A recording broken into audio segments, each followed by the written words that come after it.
Yes, here I am talking about menopause again.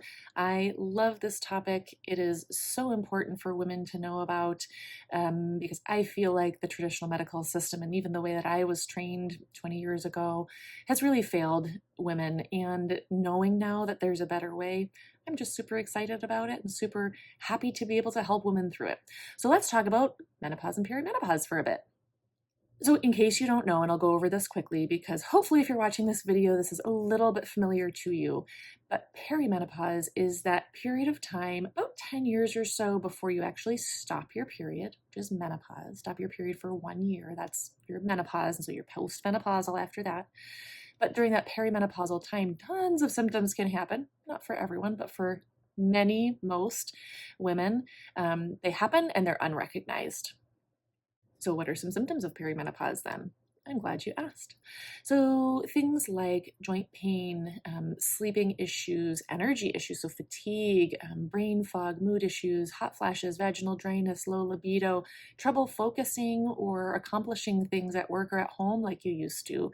So there are many, many more, of course. Those are some of the ones that are coming to me that I hear most often. Hormone replacement therapy has gotten a bad rap. And over the past probably 6 months to a year or so, I would say social media, I'll give it credit. Lots of great doctors, nurse practitioners are on there touting the benefits and really telling the truth about what the risks really are and are not. So I think we've come a long way there, and I think we still have a long way to go.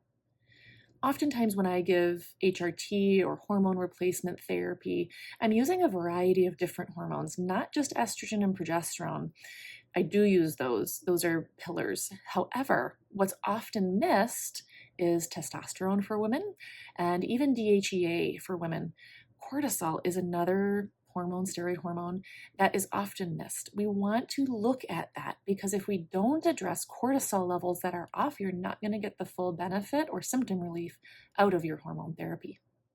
The way I like to talk about the benefits of hormone replacement therapy is that we can help the symptoms that are going on now and make somebody feel better now.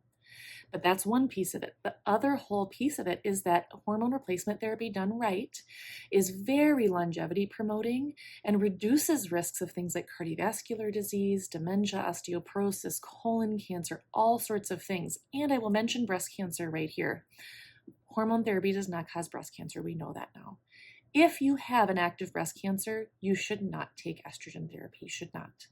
If you have a history of estrogen receptor positive breast cancer, that does not exclude you from taking hormone therapy. What we want to do with hormone therapy is make sure that we assess the patient, look at all kinds of labs, make sure not only are we treating the hormones, but we're treating diet and lifestyle and sleep. Sleep is so important.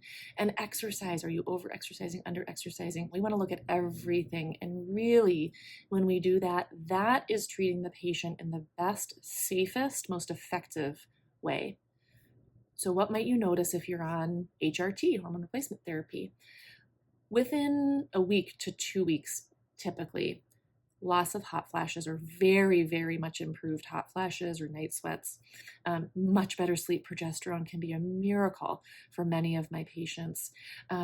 Decreased joint pain, decreased brain fog, a decrease in that irritability. People say, I just don't feel like myself. I am not a person who yells, but I'm yelling at my husband, I'm yelling at my kids. And one of the funniest things that I hear is, all of a sudden my husband's chewing is annoying me, and it never used to annoy me. It's that irritability, that kind of heightened sense of irritation that just isn't who this person is. And because the hormones are so imbalanced, she's having trouble, right? And this is concerning. You're suddenly annoyed with your husband's chewing. How are you going to live with him for the rest of your life is often the thought process that I hear. So we do want to be selective in who we start on hormone replacement therapy and be wise about it, as I said.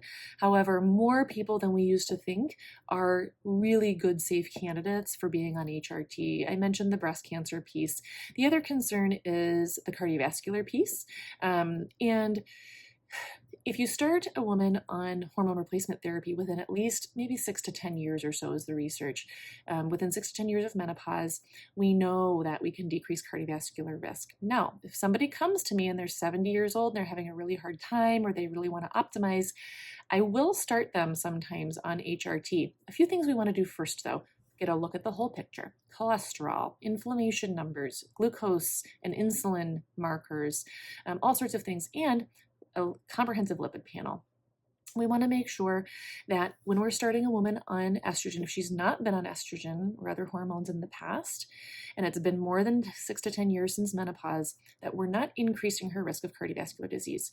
So some of the things that I will do, including the lipid panel, are a coronary calcium CT or a coronary calcium angiogram, even a clearly scan, to make sure that there are no plaques that are at risk for rupture, because we know that after 10 years post-menopause, if we start somebody on estrogen replacement therapy during that first year, there can be an increased risk of cardiovascular events, and we do not want that. So we must assess first before we start somebody on hormone replacement therapy.